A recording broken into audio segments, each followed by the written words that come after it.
Hey there, Heather Gray here, aka the Lyme Boss. I'm a functional diagnostic nutrition practitioner and a certified bioenergetic practitioner. I know, it's a mouthful. I like working with fast-paced professionals who have mysterious digestive issues, right? That you feel like Violet off of Willy Wonka in the chocolate factory after you eat something because you bloat so bad and you feel like an Oompa Loompa is going to come out of the wall and roll you away, right? Or maybe you've got brain fog where you walk into a room and you don't remember why you're there and you find your keys in the refrigerator. Or maybe you've got exhaustion, fatigue. There's not even a word in the English language to describe the level of fatigue you're experiencing. None of these are normal. None of these are all issues of something bigger. Could it be undiagnosed Lyme disease and mold toxicity? I know it was with myself. And even though the name of this podcast and my business name is The Lyme Boss, this isn't just for people with Lyme disease. This is for anybody who's been diagnosed with anything. Fill in the blank: diabetes, overweight, Hashimoto's, cancer. Because when you get to the root cause of these issues, it doesn't matter what the diagnosis is. These root cause factors can be helped with every single one of the guests that I have on my show. You could learn something from every single one of these guests on my show. And today's guest is no different. But before we get into that, a quick disclaimer, right? Like, I am not a licensed doctor. Do not take advice from this show without talking to somebody licensed, experienced first. You cannot hold us liable, as these are the opinions expressed on this show, not necessarily based in health facts. So just make sure that if you do hear something, you want to follow through with it, that you're, covering your butt and talking to your provider, and you can't come back and sue me and say I heard it on your show, because I'm going to say, nope, there's a disclaimer. So now we can move forward now that legal mumbo jumbo is over. So on to our guest. Our amazing special guest today, I can't wait, is personal friend and just an incredible, inspiring practitioner, Dr. Evan Hirsch today. Welcome, Dr. Evan. Yay. Thanks so much for having me on, Heather. Joining us. Yes, absolutely. The energy MD method, like, who's not wanting more energy these days, right? Raise your hand. But I have you on because I originally heard you speak before on long COVID, and it was a topic that not a lot of people were speaking about back then when you did it. Still not a whole lot of people speaking about it now. So I'm really excited to jump in today. But let's first start with your backstory, because the majority of us in this alternative health space, talking about things that are a little outside of the box, we got here because we've got our own health story to go along with it. So I'd love to hear a little bit more about you. Sure. So I had a functional medicine practice that I started after I finished my family medicine residency here in Olympia, Washington. And so that was going well and kind of grew. And I had 10 employees and at one point 6,000 square feet of office space. And I was tired. I was really tired. I was getting burnt out. And then after probably the 1,000th day in a row of taking a nap underneath my desk and realizing that even though I was gluten-free and dairy-free and taking a bunch of supplements, that I still wasn't right. I realized that I had to face the music, and I had to get up off the floor, and I had to stop hiding away, and I had to start taking care of myself. So I was already practicing functional medicine, like I said, but what I wasn't doing a lot of was environmental medicine. So heavy metals, chemicals, molds, infections, trauma, what I call the big five. And so that started me on my journey to figure out what all the causes were that I had, because I was looking around and trying to talk to doctors. And this was back in 2010, and I just wasn't getting the help that I needed. So I had to go on my own journey and figured it out, got myself better, started helping others in my clinic who had fatigue and getting them better, wrote a book about it that's over my left shoulder here, Fix Your Fatigue. And now that's my mission, to help 1 million people resolve their chronic fatigue, ME/CFS, long COVID, and MCAS, mast cell activation syndrome, because they all have most of the same causes, and we have success similarly with all of them. Boy, you dive into the deep end when it comes to the complex. Like, all those things that you've listed off are like the complex of the complex. Why? That's a great question. I actually didn't want to deal with any of those things. I mean, I'm a very curious person by nature. I mean, my attendings and my teachers have been frustrated with me at times because I ask a lot of questions. But for me, I do love the puzzle piece, um, and I had to do it. I had to do it in order to get better. Each one of those things, yes, is like a master's degree in its own right, and so that's why a lot of practitioners don't go into those things, unfortunately, because they're all necessary in order to be able to pull people up out of their fatigue. And so I feel blessed that that became my journey, and that my brain was able to handle the complexity of all that. It's funny. I listened to Dr. Jill Carnahan speak this last week, and she said the same thing in her documentary. I am not working with people with mold. And then she ended up getting a mold story. I was the same way the first year and a half I was in practice. People were like, Heather, isn't Lyme part of your story? Like, why aren't you helping people with Lyme? And I'm like, have you met people with Lyme? Like, I'm like, no. And then I had like this Godsmack. Like one night I woke up like shortness of breath and kind of had this sense of, he got me here on the other side of this. How can I not then become a beacon of light for others? Like, Right. I had to stop playing small because it was scary. It's scary working with these complex cases because peeling back that onion between the different mental, emotional, the different toxins, the genetics that come at play, like it's a puzzle.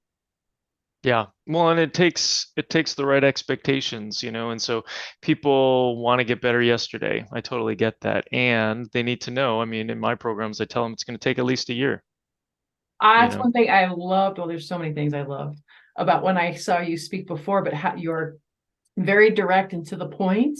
There's no pussyfooting around. You're like, it's going to be a year. Expect that. Also, I get a lot of flack for all the supplements, and you were right point blank. You're like, do you see this survey? All the things that you're having issues with, we're going to probably be taking supplements around, and you need to be okay with that in the beginning. And I was just like, God bless you. Like, not too many practitioners were just that point blank, and here's why, right? Well, and those are the biggest objections that we hear from folks. It's kind of like, oh, it's going to be so many supplements and whatnot. But what you're referring to is that what I found is that there's 38 different causes that people can potentially have. And everybody that I work with who's got chronic fatigue or long COVID has a combination of about 20 of those causes. And so if there's just one supplement for each of those, and sometimes there's more than that, and sometimes we have one supplement that's doing double and triple duty, but it's going to be 20 or 30 supplements. That's what you're going to need in order to be able to get rid of those 20 to 30 causes that you have, and so people just need to understand that going in so that there's no surprises. Absolutely. And we're not saying that it's going to be for the rest of your life, but in the beginning, while you're healing, you need to give your body as much of a foothold, right, as you can, because Right. it's been depleted for so long that I mean, and when I take mine, I make sure to bless it every time because it's all mindset, a lot of it too, I have to choke down all these supplements and blah, blah, blah, blah, blah. Well, and they weren't doing as well. And a lot of them would sit in my gut and it, would cause side effects. But then once I flipped the script and was grateful for them because wow, how well do I function after having Lyme disease for 27 years and mold toxicity and 3 autoimmune diseases? Like, what a gift it is to be able to take these supplements and not have to be on surgery or prescriptions or bedridden, right? Right. Yeah, Yeah. I'm so glad that you said that. That's something that I haven't talked a lot about, but I heard recently about blessing the supplements, and I'm like, I'm going to totally start incorporating that because it's so important. Absolutely. Absolutely. Blessing the supplements. And then the other thing that I like to do is breath work, just a little bit of breath work right before I eat, to make sure to get my body prepped for food and out of, fight or flight and into rest and digest because a lot of us are operating on those fumes. And so those two gifts, it's amazing what a difference that makes. But so I have to actually, you summed it up pretty great with your story. You were a lot faster and succinct than I expected, but we'll go ahead and actually take a break here. When we come back, we're going to dive deeper into the 4-step process to resolving long COVID. Again, not a whole lot of people talking about that. So I'm super excited to hear what he has to say and stay tuned. Hey there. I used to not be able to drink coffee. I always reacted to it horribly. It hurt my stomach. It made me over jittery and would inflame me and cause histamine issues. but not anymore. Not that since I started drinking Danger Coffee by Dave Asprey. It's his next level of coffees. He came out with Bulletproof, and now this is the next level up. So it is mold-free, toxin-free, and he infuses it with minerals and electrolytes. So unlike other coffees, they can actually pull minerals and electrolytes from your system because it's too acidic. It actually helps replenish those. And so I don't react to it at all. I get to have my bulletproof coffee with my MCC oil and my grass-fed butter, and I don't get the jitters, I don't get the crashes, and I love how focused and energized it makes me feel. Again, non-toxic, mold-free, infused with minerals and electrolytes. I absolutely love Danger Coffee. Make sure to check out my website, thelymeboss.com. Go to the resource section and get yours. Welcome back, everybody. Man, the first half was absolutely incredible, and I can't wait to dive in deeper with Dr. Hirsch here. We're talking about the 4-step process to resolving long COVID. So why, again, we were talking about how you like diving into the complex cases. Why talking about COVID? Like, talk about not only complex, but controversial. Ooh, yeah. So, long COVID, what I was finding when people were coming to us who had long COVID, and just to be clear, this is persistent symptoms of COVID. So you get COVID and you either think you're over it and then the symptoms come back and they persist, or your symptoms just like never go away. And it's been a month or even 2 months. There's still some debate about whether or not it's longer than a month that becomes long COVID, or PASC, P-A-S-C, post-acute sequelae to SARS-CoV-2. That's the official name, but everybody just prefers COVID or long haul COVID or something like that. I like to call it the Rona. The Rona's a good one. But the difference between that and me working with my chronic fatigue MECFS folks is really just that infection. The reality is that they have all the other causes as well. So there's a reason why people get long COVID and other people don't. And it's because the stage was already set. The immune system was already dysfunctional, allowing the COVID to go deeper into the system. So this means that the people who have long COVID already had heavy metals, chemicals, molds, infections, and trauma. And then this was just another infection that was put as the straw that broke the camel's back, where all of a sudden it started causing a problem and these persistent symptoms. Yeah, I had a guy also look into my genetics, and I still don't know which set of the genes because that's a little outside of my scope. But he basically told me, it was funny. It was like 2 weeks before I actually got COVID the first time.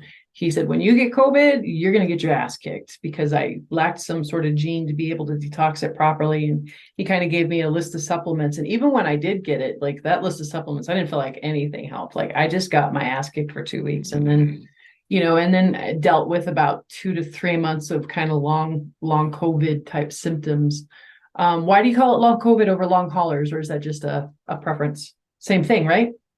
Same thing. Yep. Okay. Well, I think because you could have long haulers from something else. I mean, generally, we've been calling this long haulers, but long haul could be from any particular infection, that's persisted, or any particular syndrome that's persisted. So, I think, I'll call it whatever people want me to call it, but I think long COVID is a little bit more clear. I was doing long haulers initially because we weren't allowed to use the C word. Right. It wasn't recommended to use the C word. And now I think everybody's talking about it, from business to, I don't know, whatever, it's been affecting everything. They'll call it the pandemic, or they'll say COVID or whatever, so I think it's more acceptable now to use Isn't it. that crazy in this day and age, the type of censoring that we're having? Like we can't say the C word. Right. Crazy. Yeah, it's ridiculous. That's another C word. But yeah, let's dive in a little deeper. So tell us more about the straw that broke the camel's back and some of the other things that you're kind of seeing that's going along, like reactivation of Lyme disease and other viruses and that sort of thing.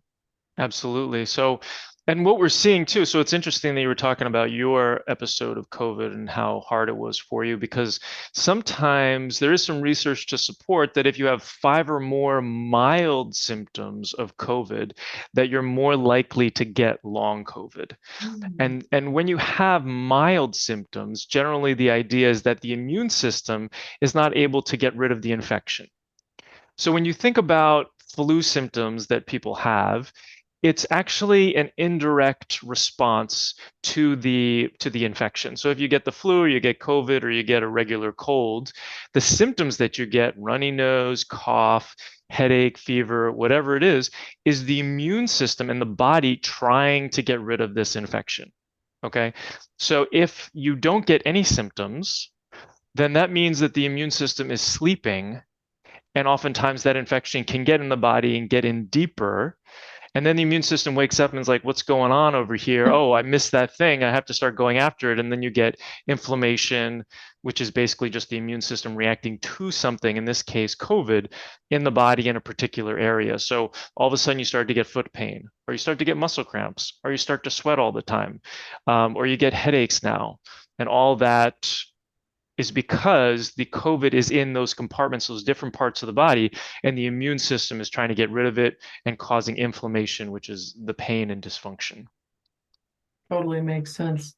So, I'm not sure I answered your question. no, but I was just still trying to get back to, let's talk about the processes of resolving long COVID, right? No, that was beautiful on tipping us up to who might get long COVID, who's more susceptible to it than others. So that was great to know. And then, yeah, let's get back to the process to resolving it, and then also unraveling the reactivation of, a lot of Lyme and a lot of other viruses. Okay. And so first thing I want to touch on is that we're looking at, it's about 35% of people who get COVID end up with persistent symptoms of COVID and end up going into long COVID. So that's about 1 in every 3 people. So that's a really huge number. And a lot of it is because of all these toxins that are already living in people. So the first step in the 4-step process is to figure out the causes that people have.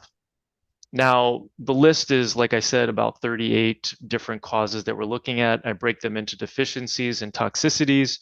Deficiencies are things that are not in the body that are supposed to be.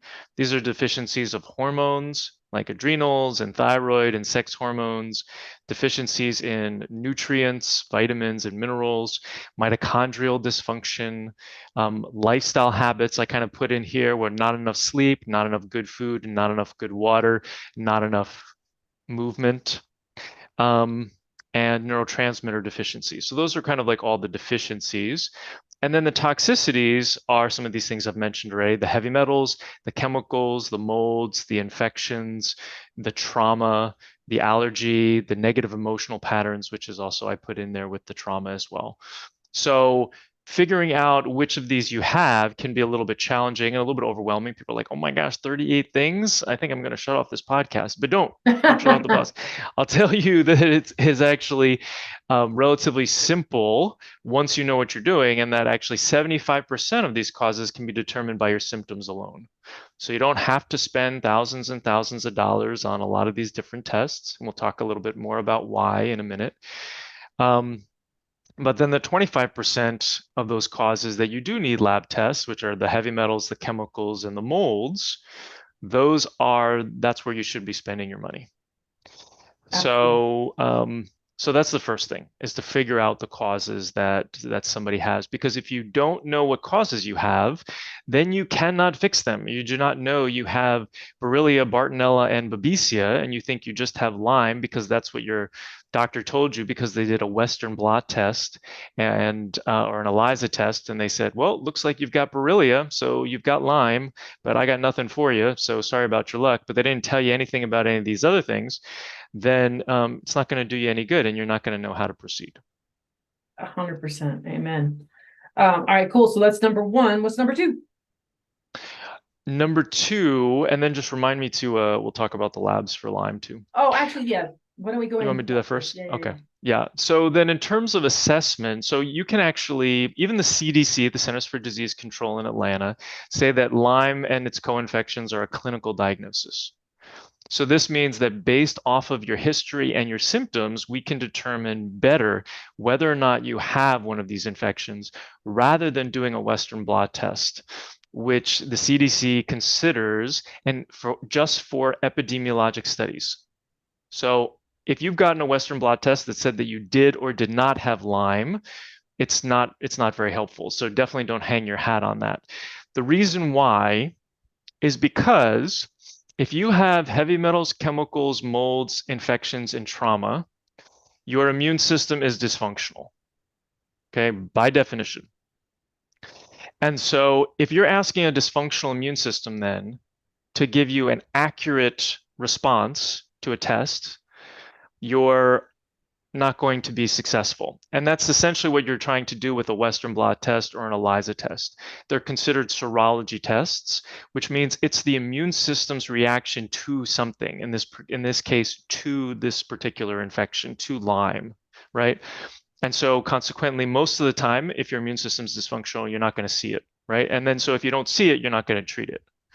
So in terms of, let's just go into a couple of symptoms. So you can't have Lyme unless you have two symptoms. And so this is Borrelia. You have to have symptoms that either move around the body. So that's nerve pain, muscle pain, joint pain.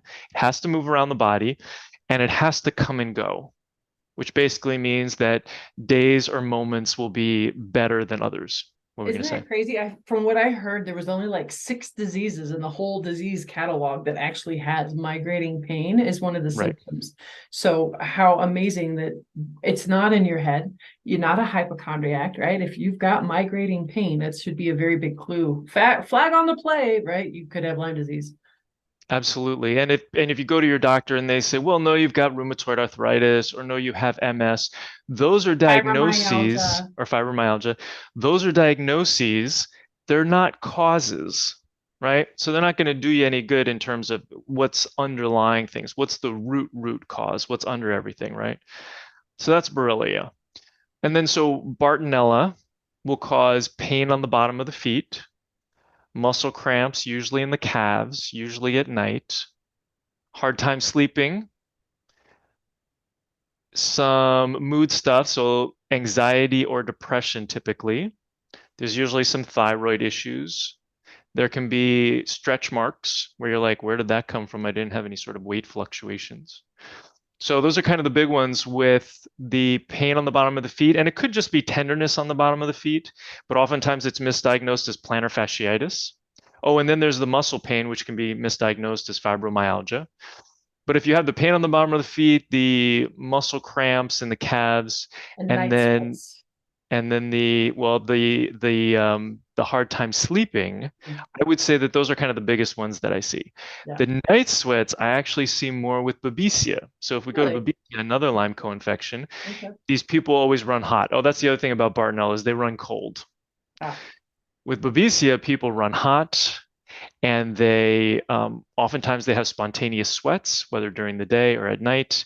They usually have awful sleep, much worse than Bartonella, and they have awful mood stuff. So oftentimes it's anxiety to the point of panic attacks, it's the depression to the point of suicidal thoughts, and then they also will have shortness of breath, or they'll have some sort of lung issue. And you don't have to have all those symptoms. You just have to have a couple in order to be suspicious. And then we use herbs. Everything that I do is herbs. We don't prescribe anything anymore. And we'll treat with specific herbs that are appropriate for a particular infection in order to confirm or deny whether or not they have that infection. absolutely. Incredible. So that was, yeah, Lyme. That was one. So we bring up Lyme because there's been a lot of reactivation of Lyme and other viruses due to COVID. What is the mechanism around that? Yep, great question. So the question is kind of, which is the cause and which came first? So the study that was done on Epstein-Barr that said there was, 78% of people had reactivation of Epstein-Barr when they had long COVID. I would say that they probably already had Epstein-Barr, but they weren't necessarily tested. These weren't before and after testing, but they probably had the Epstein-Barr and it wasn't that big of a deal. And then they got long COVID, and then maybe those symptoms are from COVID, and maybe those symptoms are from that particular infection, like Epstein-Barr. So that's really the big question: is that sometimes all those symptoms that I just mentioned for the different Lyme co-infections, sometimes the COVID can cause those. COVID can get into those different compartments, cause inflammation if it's in the bottom of the feet or whatever. And sometimes COVID is acting as a biofilm disruptor, where it's breaking infections out of their hiding place. And then it's the Babesia, the Bartonella, the Lyme, the Epstein-Barr that is causing those symptoms. So that's generally what I'm seeing with the reactivation, is that it's usually breaking up the biofilm, or it's just triggering the immune system to be inflammatory once again. And the more inflamed an immune system is, the more it reacts to everything. Because oftentimes, if you're feeling better, and we all go through kind of peaks and valleys, people would report, I had something in my 20s or something in my teens where I was down for a couple of months. Maybe it was mono, maybe it wasn't, but the body acclimates. And then all of a sudden, it's kind of like COVID comes in and says to the immune system, hey, check out all these guys you got in here that you've got to address.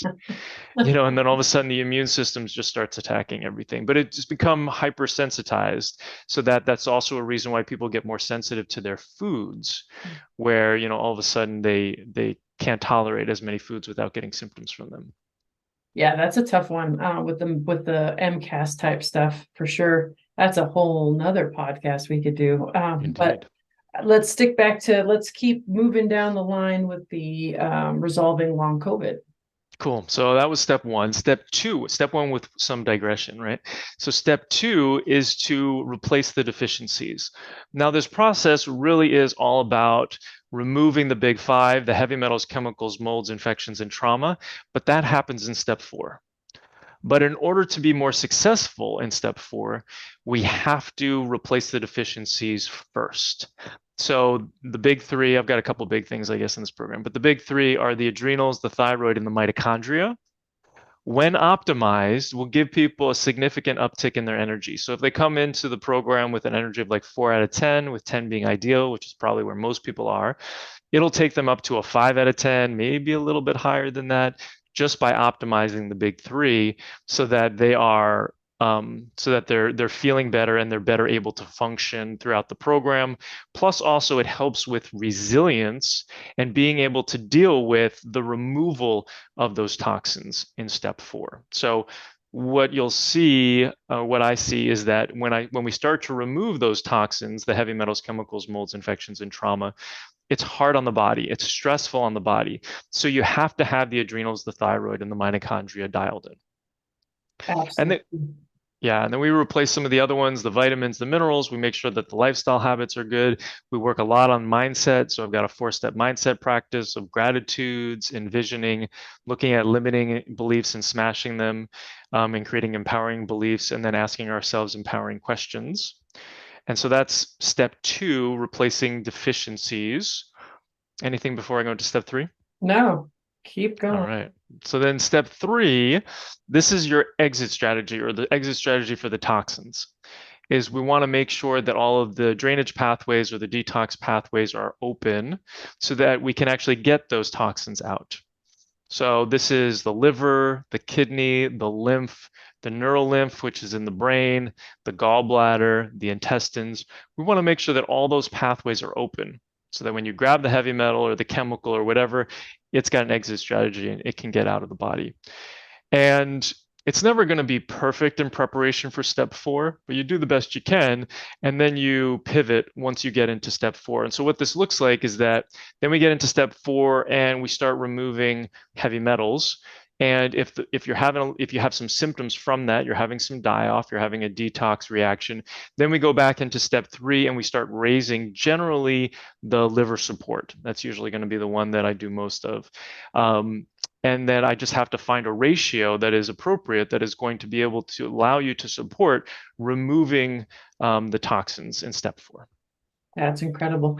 It's such an important step, and I'm glad that you're bringing it up because, I mean, even from personal experience, after having Lyme disease for 27 years, and then, of course, going to see, which I thought, he was a DO, so I thought it would be a little bit more on the holistic side, but no, he just threw napalm at my body. He didn't ask me if I was pooping daily, which, by the way, back then I wasn't.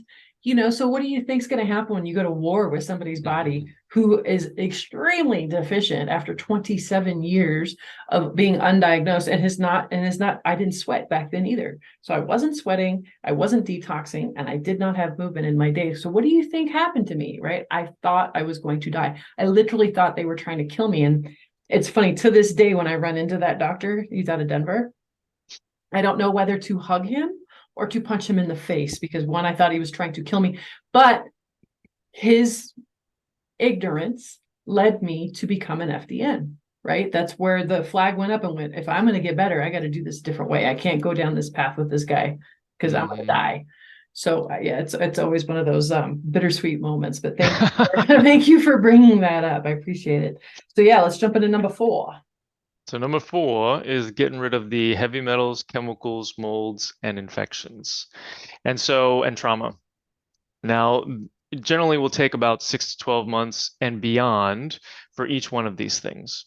And so it's not a question of if you have these different causes, it's a question of how much you have, because you're not going to be in the place where you are is if you didn't have these things. And so we go through a process of, I want a slow trickle. So if you envision your body as kind of like a rain barrel, what I want to do is I want to drill a hole in the bottom and let the toxins trickle out.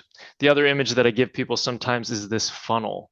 And the amount that we can get out of the body is the amount we can dump in, and the amount that you have. This is like step 3, the exit strategy down here. Otherwise, as you're dumping in the toxins, they overflow and you get a die-off reaction. So there's constantly pivots in the step 4 process, and this is when you really want to have somebody you're holding your hand along the way, like I know Heather does so well, is so that you can reach out and you can make sure that you get support whenever you're struggling, and then so you can balance out whatever you're doing.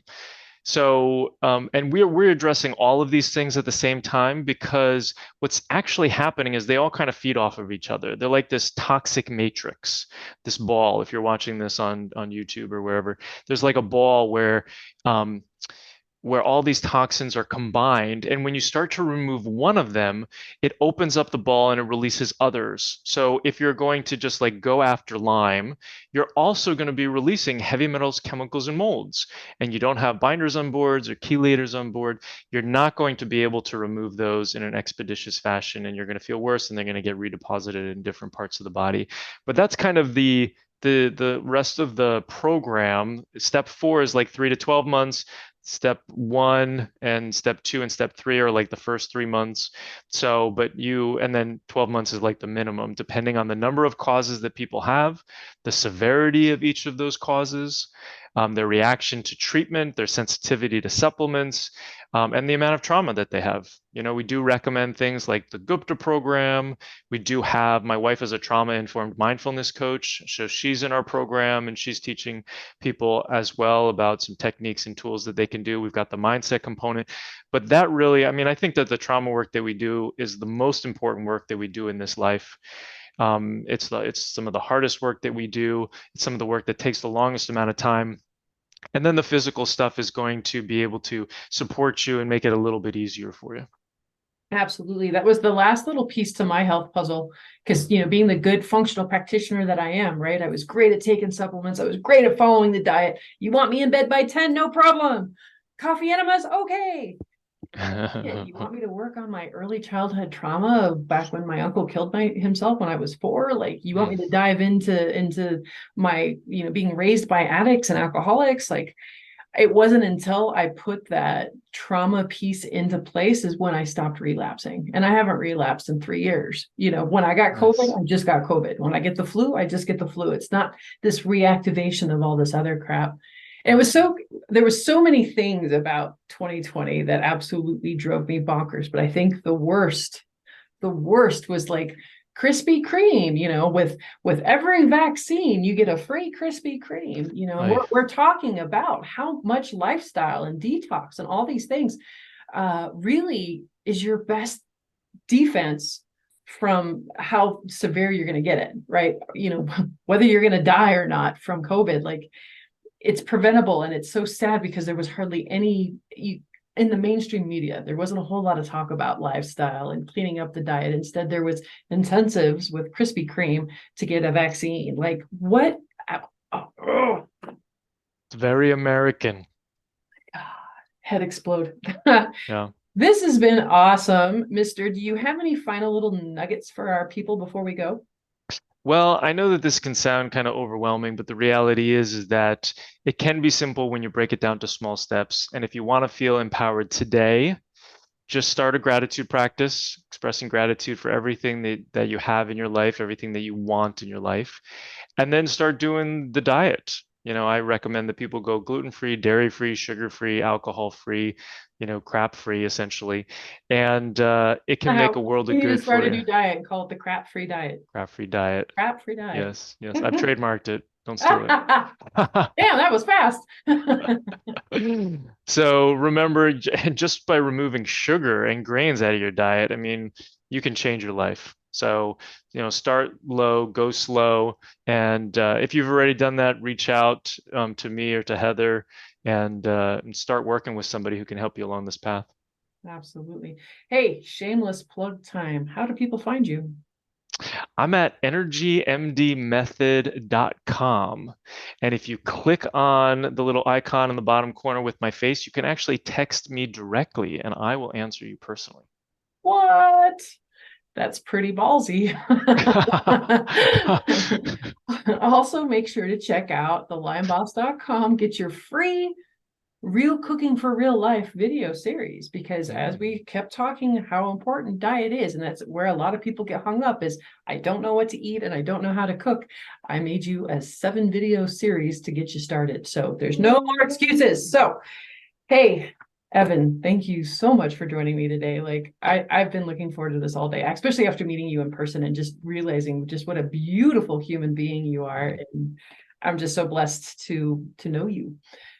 Hey, everybody else, make sure and have a healthy day. Make sure to like, subscribe, and share this episode, even if you found one little piece of inspiring nugget in it. This is how we change people's lives. This is how people get better. This is how people get hope. So please make sure that you are liking, sharing, and subscribing. Stay tuned for the next episode. You're not going to want to miss it. And while you're at it, head to my website, thelimeboss.com, and make sure you download your free video series, Real Cooking for Real Life. Learn amazing, delicious meals in 20 minutes or less. Learn why and how we cook certain things that are toxin-free, free of contaminants, and how to get a delicious, healthy meal under 20 minutes. You're not going to want to miss out. That's thelimeboss.com.